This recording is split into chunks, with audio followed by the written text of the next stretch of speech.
You're listening to a podcast of Master Your Finances with me, Kurt Baker, a certified financial planner professional. Sunday mornings at 9 a.m. on 1077thebronx.com. Good morning and welcome back to another edition of Master Your Finances, presented by Certified Wealth Management and Investment.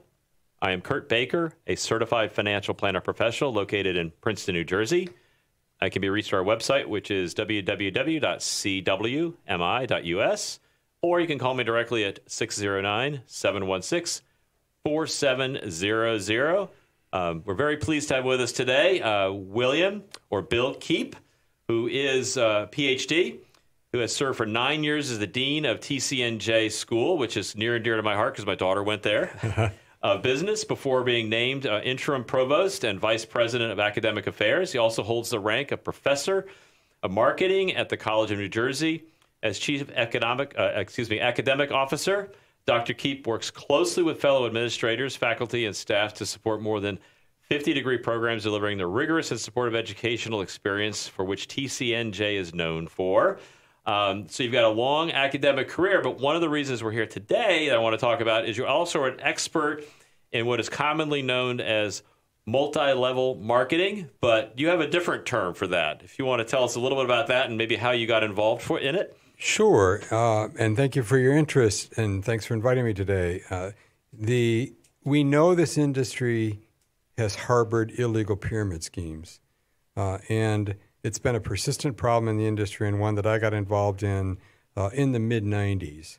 I was a young faculty member at the University of Kentucky, and the Department of Justice came to the business school and asked if they could get some help for an expert witness on the prosecution of a pyramid scheme. In this case, it was a pyramid scheme selling gold. It was called Gold Unlimited.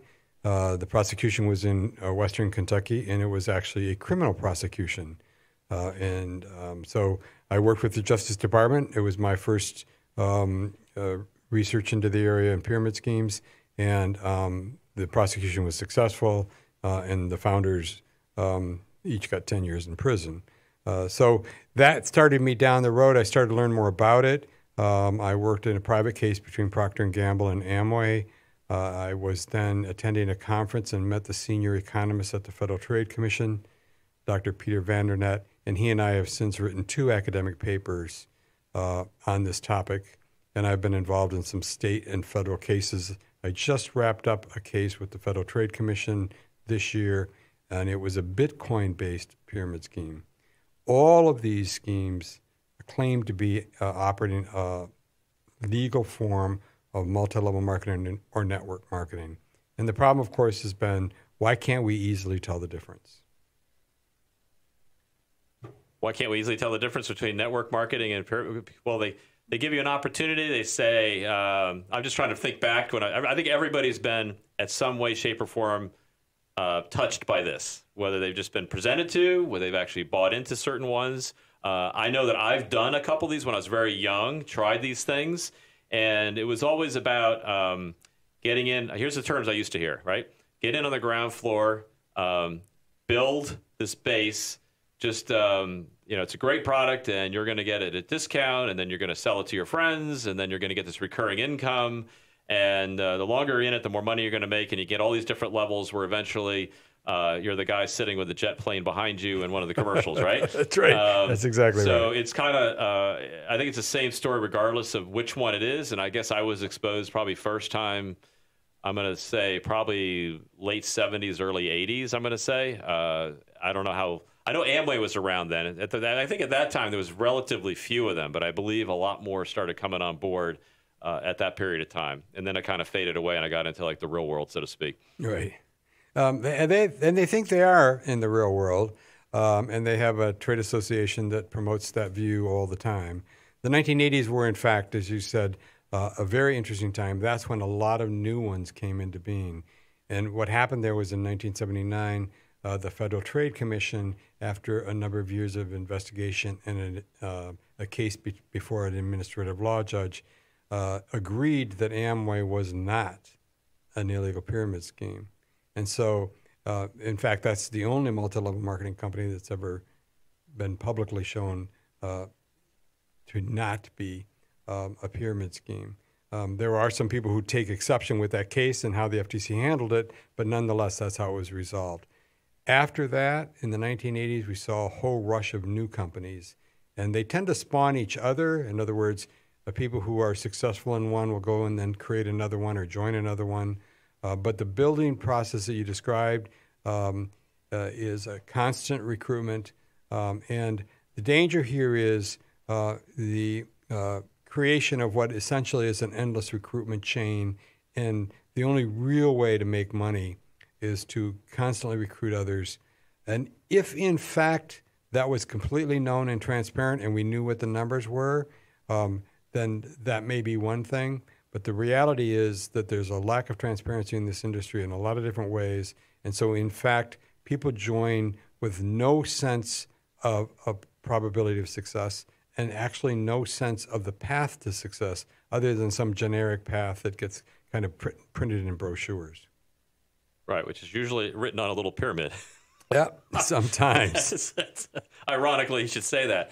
Right, because if you go down and you go out, right, what do they call it, depth and I guess breadth, I don't even know the terms that you're using, but I mean, it says you go down, you get two people to do this, you get two of them to do this, you get two of them to do this, and before you know it, you've got 1,000 people working for you, and you're sitting there enjoying yourself. That's right, and what's really interesting in that process, as you describe it, is that in fact, as soon as someone no longer qualifies for earnings, because you must keep purchasing in order to maintain eligibility to earn.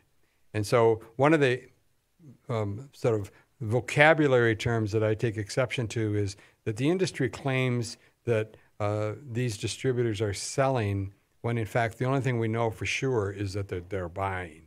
That they're buying from the parent firm and buying again the next month and the next month because they're required to. And so they make their purchases to maintain eligibility. As soon as that eligibility goes away, it's called breakage, and then the earnings that they would have earned move upline. And so we see this concentration of earnings up into a very, very, very small percentage of participants. And that's a real problem because anyone joining cannot possibly get reliable information on how that happens. Oh, I see what you're saying. So if I don't really know kind of the path, right? So I don't necessarily know. I mean, if you go to let's call it a traditional company, right? You kind of know what the CEO makes. You know, like the executive office, vice president, senior vice presidents. You know, earnings, bonuses, things like that. So, but if you go into a multi-level marketing firm, I'm assuming that's not easily found. It's not to understand how that revenue is generated and flows through to It's not only not easily found. When they do produce data, it's data that is not reliable, and I'll explain why.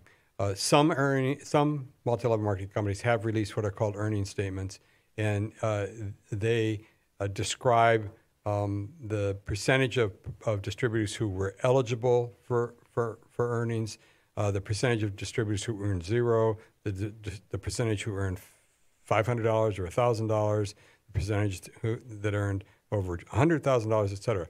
Now, on its face value, you might look at that and say, okay, well, 5% of the participants earned, let's say, in excess of $150,000. I have a 5% chance of earning in excess of $150,000. But that actually isn't true. And the reason it isn't true is because of what I call top earner persistence. So if, in fact, the same people who earned $150,000 and above this year earned the $150,000 and above last year and the year before that, then, in fact, there's very, very little room. And so if in fact, half the people persisted from year to year, your probability of success would be 2.5, not 5%. If 3/4, it would be cut again from 2.5 to 1.25. So in essence, you cannot tell from the data they've given you what the probability is success. The other thing we don't know about it is that, in fact, we don't know to what extent success can be manipulated or steered. So, for example, suppose I go to some young person and say, "Hey, we've known each other since I've known you since you were in college with my son. I wouldn't, encourage this for just anybody, but you're a talented and ambitious person. Why don't you take up this opportunity?" And so they join, and then I'm going to hold a recruiting event.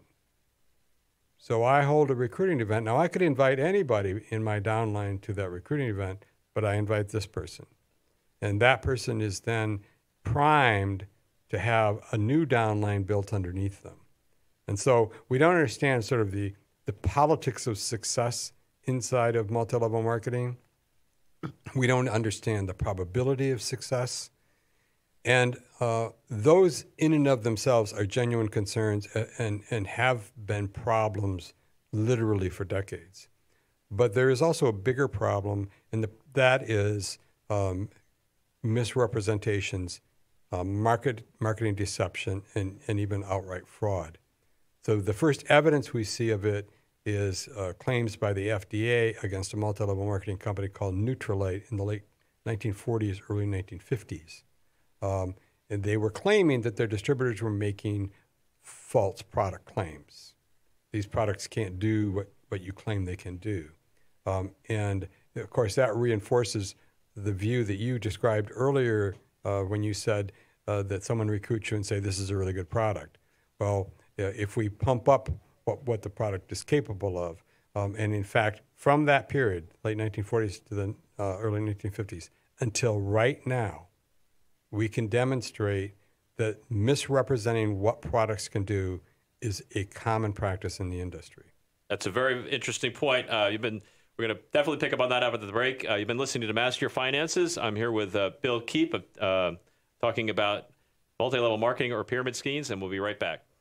Welcome back. You're listening to Master Your Finances. I'm Kurt Baker here with Bill Keep, and we're talking about multi-level marketing firms. And I think the point you just brought up before the break, which I find is interesting, is I guess it was Nutrilite was talking about how false product claims. And when you said that, I'm thinking, okay, you give somebody, kind of say, hey, roll this opportunity out to everybody. They're going to tell you about all the great things about it, but they're really educated. I know in my industry, before I go and discuss something, I have some expertise. I'm required to expertise, or the entity won't let me go discuss it, right? There's a lot of licensing involved. There's a lot of expertise that's required before I can go talk to the public about what I'm representing or what this product is, so to speak. The case is not here. I mean, what training do they have about understanding what the specific product is, and is it what it's all claimed to be, correct? Right, and in your case, you can actually be prosecuted.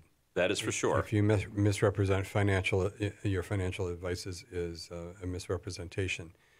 So here we have tens of thousands of distributors, and they are so uncontrolled that in the case of, for example, Herbalife, a publicly held company would declare in their 10Ks that they could not assure the investors that their distributors would adhere to their own policies.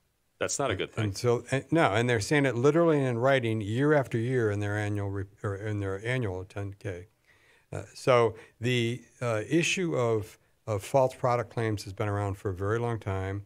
An organization called truthinadvertising.org did an investigation and found that these were particularly prominent in products that had health or nutritional claims, even to the point of saying that this could assist in dealing with issues like autism or cancer or something like that.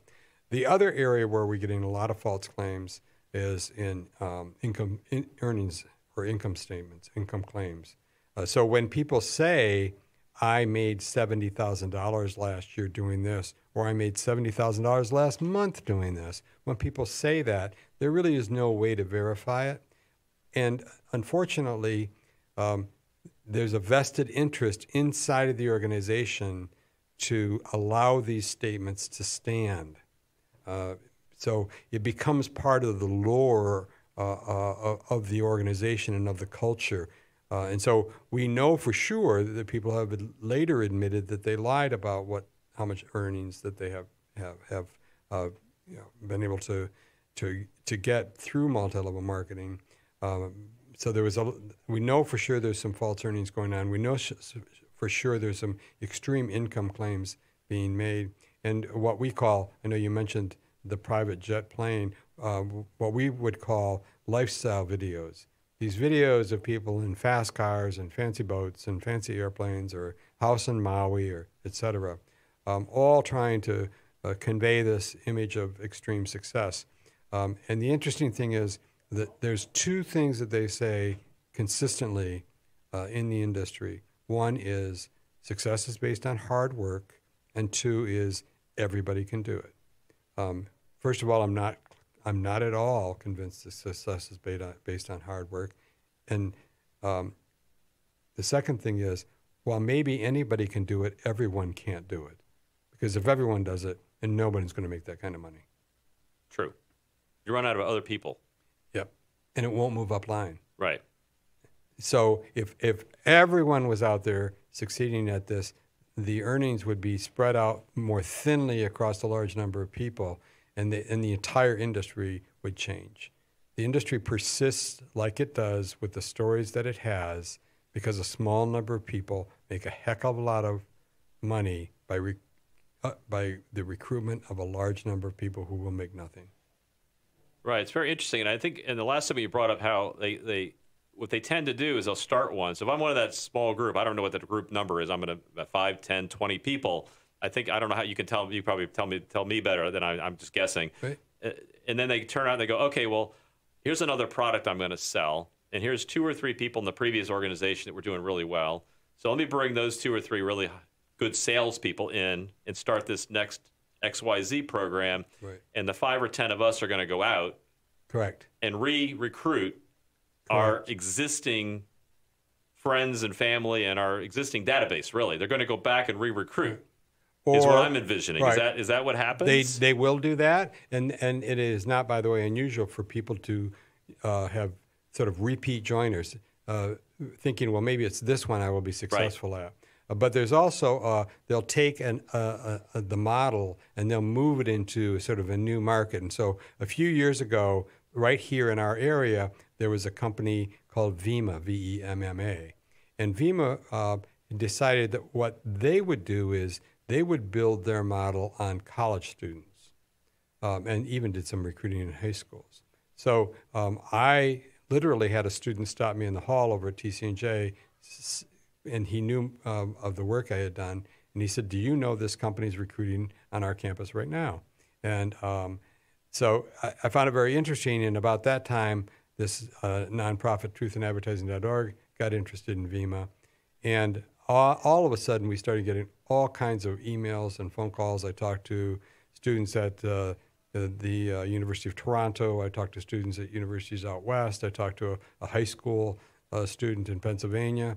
And I exchanged emails with a mother who was concerned about her son who had dropped out of college to pursue this.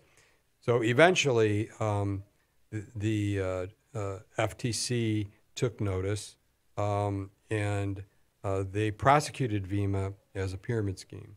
And although Vemma denied it,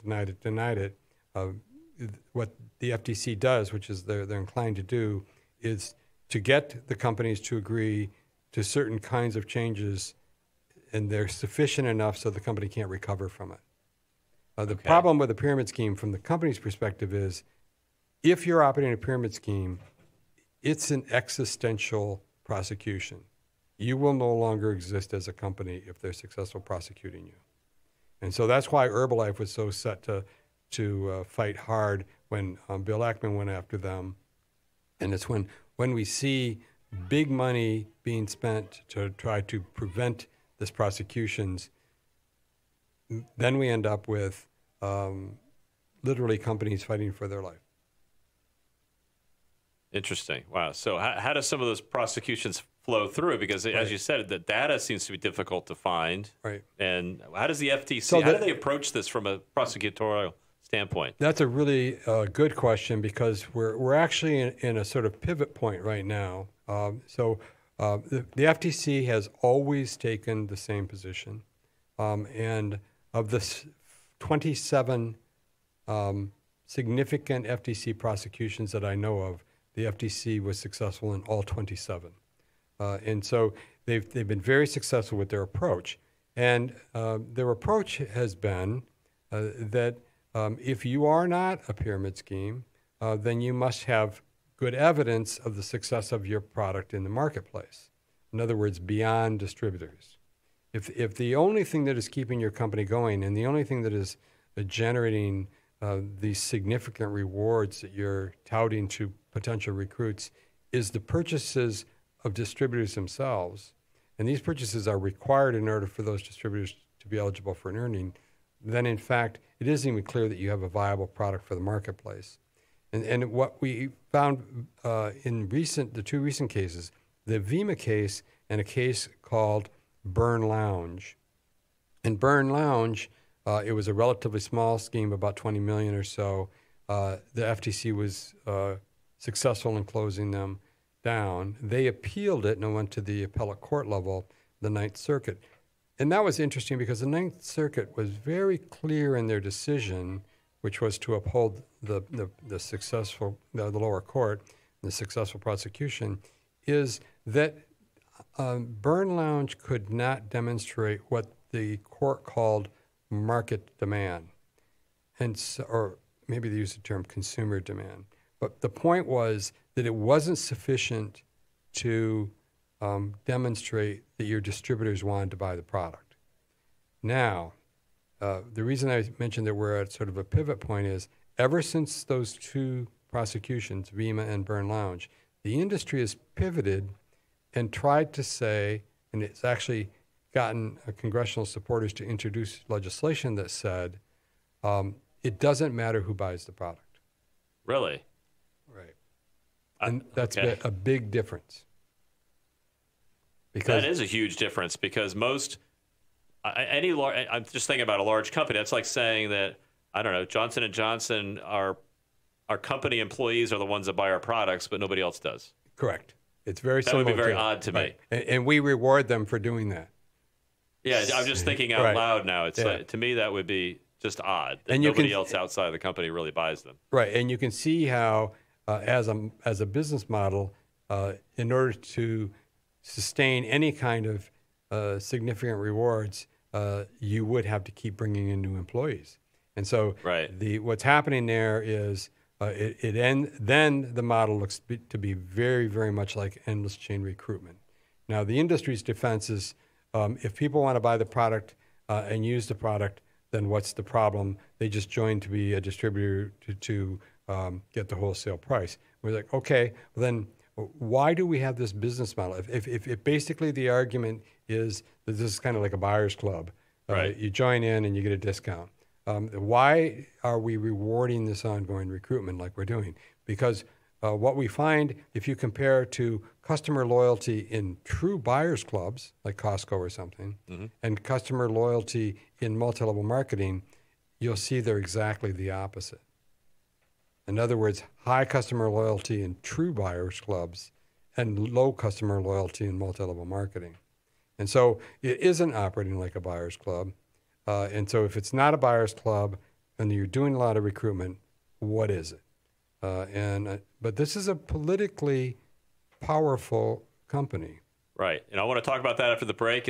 You mentioned the politics, and it's very fascinating that this has gone up to congressional level, and we'll talk about that when we come back from the break. You're listening to Master Your Finances. Welcome back. You're listening to Master Your Finances. I am Kurt Baker here with Bill Keep, and we're talking about pyramid schemes, and very fascinating to me. In the last segment, you talked about how they're starting to get congressional support for this when that doesn't, I guess it doesn't make any sense to me. Can you explain like how that's evolved? I think one of the lessons that was learned by Amway back in the 70s and by the multi-level marketing companies that came since the 70s was that this is going to be an industry that is going to be constantly under the eye of the regulators. And so in order to counter that, they became and have maintained a very active political agenda. There is a direct selling caucus in Congress comprised of members of Congress, many of whom might have one of these companies headquartered in their own district. So, for example, I'm originally from Michigan, so the west side of Michigan is where Amway is headquartered. Mary Kay is headquartered in Texas, that sort of thing. There are a number of multi-level marketing companies in Utah, such as Nu Skin. So we'll see these cluster of congressional members who join this caucus to help advocate for the industry. And the industry operates very much as a single unit in that because the criticism is of the fundamental business model. In other words, if we prove in a court that you're a pyramid scheme, your company is going to go out of business. The industry as a whole has a vested interest in not criticizing its members. And so one member doesn't pick off another member. And so the example that I typically give is that if Procter & Gamble was making a claim that Liquid Tide could do something magical in your laundry, its competitors, the companies that make and market products that compete with Liquid Tide, would go to the FTC and say that product can't do that. We know chemically it can't be true. So if Procter & Gamble were to make a false claim about its product or product efficacy, there's a natural sort of self-regulation going on where at least the competitors have it in their vested interest to go to the FTC and say they're making a false claim. In this industry, it's the opposite. In this industry, the vested interest within the industry is for no firm to complain against another firm, even though they compete for distributors and they may compete for market. But because the criticism can strike to the very heart of the business model, they all know that they're going to succeed or fail together as an industry. And so all of that sort of industry awareness or what is essentially consumer protection is gone. That doesn't sound like a very healthy position as far as from because I'm envisioning the people who are probably solicited is what I'm envisioning right now. So you have somebody who wants to earn more money. If somebody's a busy person already and already making a pretty good income, the last thing in the world they're probably thinking about is, let me go start this networking thing, only because they don't have the time and they're already making a decent salary. So I'm envisioning people that are moderate to low income who probably can't afford this as easily or as readily as some of the people, some other people in society. I guess it seems to me like it's. And do we have any information on who they tend to market or how they tend to? We have some. It's out? Very hard to get reliable information on the industry. We know that tight economies are good for them, and we know that there has been some targeting of communities, lower income communities. Herbalife was known to operate heavily in the Hispanic community. There's a nonprofit in New York City that did a study of lending done by Grameen Bank USA. And Grameen Bank USA makes microloans to low-income people. And during the period of the study, the nonprofit found that a third of the loans were being made to women who were going to join multi-level marketing companies. Now, here's sort of the kicker to that. The CEO or the president of Grameen Bank, I'm not quite sure of her title, used to be CEO of Avon. Interesting transition. Interesting, very interesting. Because I'm sure she had access to a tremendous amount of data before she took that new position. She certainly did.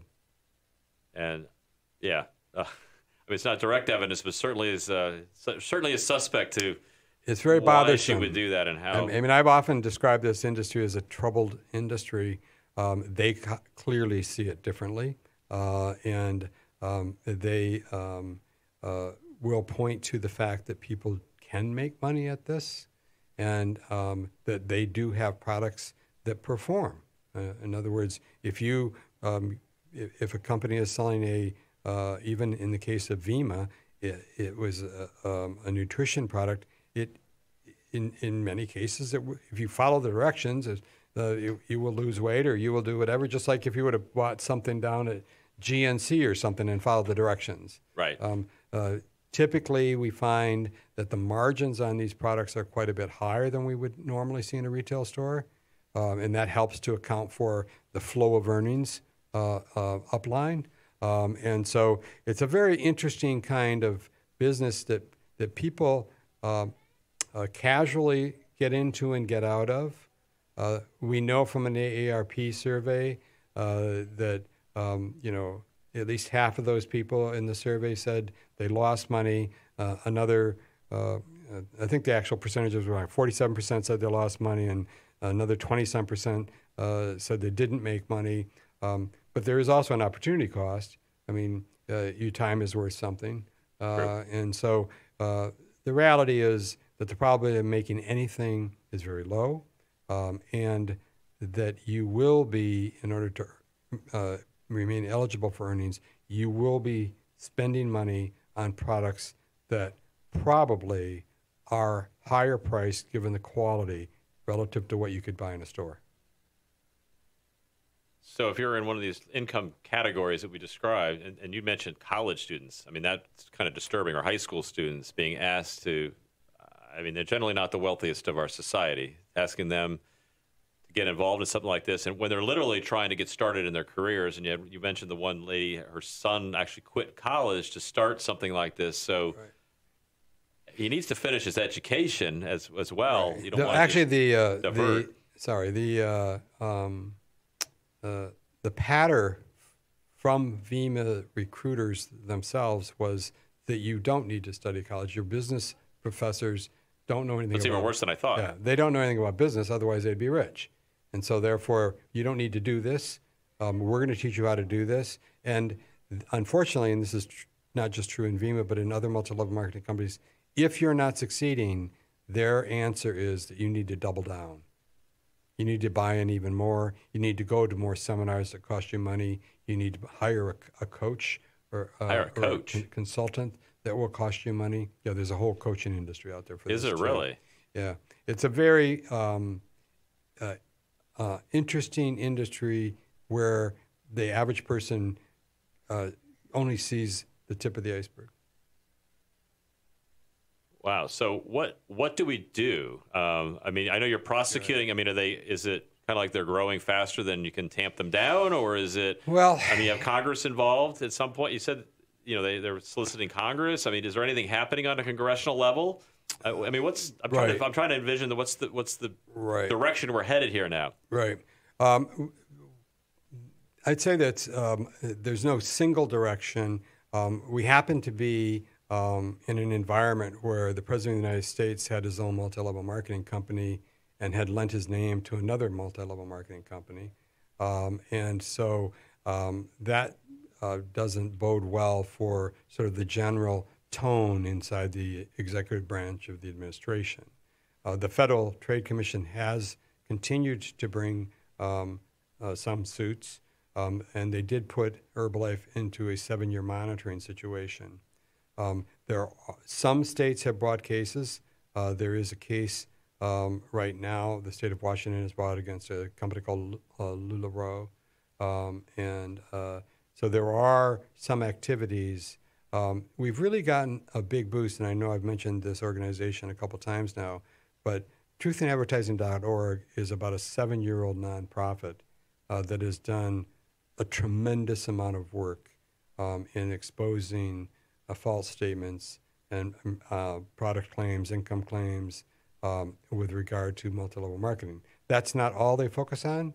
They focus on untruthful advertising in lots of different ways, but the director there has really done a really nice job in getting some of her resources to look at multi-level marketing.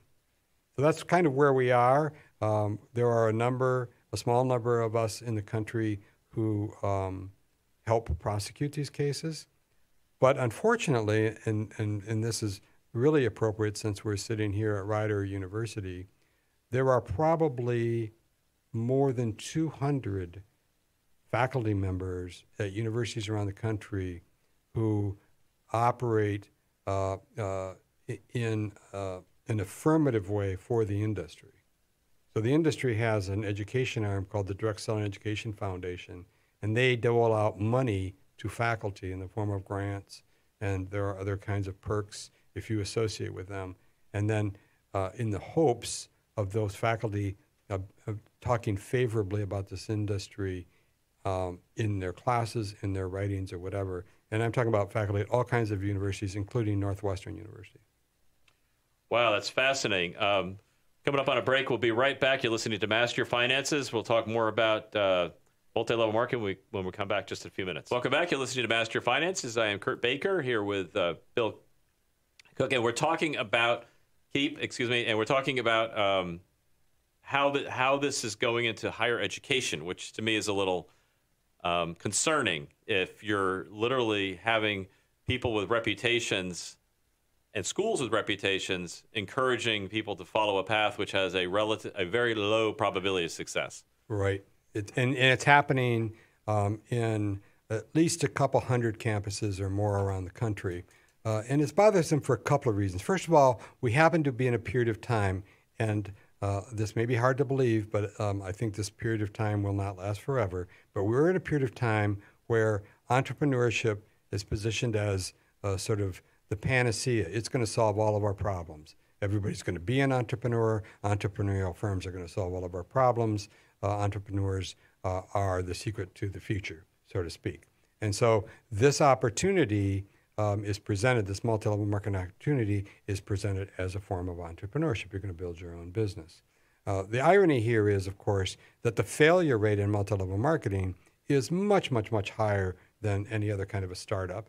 And the response that the industry would give is, yeah, but the investment is much less. You get in, you try it, you don't succeed.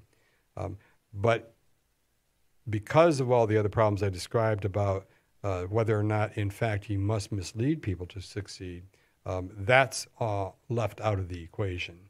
The other interesting irony is that the industry or companies in the industry will often look at the economy around us and say, look, you're working for somebody else, or you're not working now. We've seen people do it. You can earn a lot of money doing this. And so in effect, what they're saying is where you are on the income distribution spectrum in your current position, you can do much better. So we invite you into an industry to try to be in a different place on that income spectrum. But when you look at the reward, how the rewards are distributed in the multi-level marketing industry, it is much more uneven. Income distribution among earners in multi-level marketing is much more uneven than the unevenness we see in the normal economy. So they're actually inviting people who are not doing well in one environment into an environment where the probability of doing well is much worse. That doesn't sound very good for you, not only from an economic, but from an emotional perspective. I mean, if you're down and out on your luck or having a rough time, you're like, oh, well, go try this. We have this structure, quote unquote. Because I'm envisioning, because I remember this. I mean, it's kind of like it's a franchise, right? So we have a system. If you follow our system, it works. Right. So that's kind of what they're telling you. And if you don't follow, if you're following it, it doesn't work. That means you're not following it the right way. Right. The secret is hard work. But they're not really telling you. Hard work, and anybody can do it. You didn't do it, so you didn't work hard enough. But in fact, of course, this isn't at all like franchising. Franchising is a very specific thing. Right. Franchisors and franchisees have access to a lot of data. Franchising is a fairly complex contract. If you're going to enter into they it. only succeed if you succeed. I mean, the whole idea is they're going to go out and help you with your location for your store because they want to make sure that once the land is purchased, that all this investment actually does get a return because they're getting a percentage of your revenue. I agree 100%. It's a totally different structure, and I know they put a lot of, and that's really why people franchise is they say, hey, you've got my branding, you've got this, and you're going to help me with my actual structure and set up my shop, and we're going to have ongoing relationships where if things change, we're going to get, education on how my location can do a little bit better. Correct, and when you compare that to the multi-level marketing industry, where in fact the earnings that flow upline to the very top earners come overwhelmingly from people who didn't succeed. It's a completely opposite kind of model. And yet they will often say, well, this is kind of like retailing, this is kind of like franchising, this is kind of like having a store without having a store. You don't have that overhead. It's not like any of those things. Right. I think this comes down, just talking over this period of time, I think it comes down to the data. I mean, if they can actually give you verifiable data on what's actually happening, Right. then I think that, like most companies, they have that information. They're just not sharing it with us. So you can't tell as an investor, even if it's $50, I don't really know what the likelihood of that return is going to be. You really can't tell because none of the literature actually gives you real disclosures. Because I know everything that I do, you have to have real disclosures on what you think is going to happen. That's correct. Or what you know won't happen necessarily. That's correct. And the data isn't there. The industry reveals data, but it's massaged heavily, and we don't have any way to verify it. But even with the industry data, what's kind of interesting is that the total amount of reported retail sales for the direct selling industry constitutes less than 1% of U.S. retail sales. Yet, the total number of people reported to be in the industry, participants in the industry, equals about 8% of the U.S. adult population. Well, that's just a significant number by itself. That means literally 1 in 8. Just from that number, are even like part of the retail. It's a little higher than that, but it's not much different. It's a huge 8% of the U.S. adult population all doing the same thing is huge. Right, agreed. And they're not. That means most of them, as you're pointing out, are not contributing to those retail sales, right? That's right. And remember, even if we think of the retail model where we're going to go out and we believe in the product and we're going to go out and sell the product, in multi-level marketing, it is a all against all competition. So, you may live in the same neighborhood I live in. We both joined this multi-level marketing company. We're selling to the same people. Right. Now, if basic economics tells us if 5 more of us in the neighborhood start selling to the same people, then either one of 2 things are going to happen, and maybe both. The selling price is going to go down, right, or people are going to go out of business, or both. Interesting. Yeah, because I mean, I'm thinking like other large business. Like if this was successful, why doesn't Bezos start his own company like that? I mean, he's kind of figured out how to sell stuff, right? He's a retail expert. Yeah. But I don't really see that operation. No, but Warren Buffett has one. Oh, does he really? Yeah, he owns a company called Pampered Chef. Okay. Which has not actually been doing very well lately. I think it's had a recent good quarter, but it has that's contrary to its earlier trend. Well, that brings up an interesting point. So how do some of these older, more established ones that have been around a long time, I mean, how do we have any information on how those cycles go? I mean, they seem to be trudging along at some level. Right. We don't. Most of these companies, I mean, a large percentage of these companies are private. And so as you know, the only thing a private company has to do is pay its taxes. Mm-hmm. And so a private company doesn't have to tell anybody, show anybody its books. It has to be honest about its earnings and has to pay its taxes. And so we don't have the data. We don't know. We do know there's a pattern of how companies will sort of grow and grow and grow and then quickly start going international so that they can grow in those markets. Because there's always a risk, particularly in this kind of an effort, of saturation. But there are often discussions of this as if, in so many cycles it's going to exhaust the population of the United States. But that doesn't actually happen in that way because people will get out and get back in. So that top limit isn't a fixed limit. Companies will always talk about new products or they're rejiggering the rewards in some small way. And again, none of that data gets out publicly that we can see what's really going on. So there's a lot of cloak and dagger going on here, it sounds like. It's hard to tell what's actually... It's a very strange industry. And one that I would urge people to think very hard about before they join it. Because I think that this industry needs a really hard look. There are some people who are in a position to do it and who know how to look, what to look for. Unfortunately, there are also, I talked to a prosecutor once not too long ago who said to me, if somebody can make money in one of these schemes, it can't be a pyramid scheme. And I said, somebody has to make money or it doesn't work.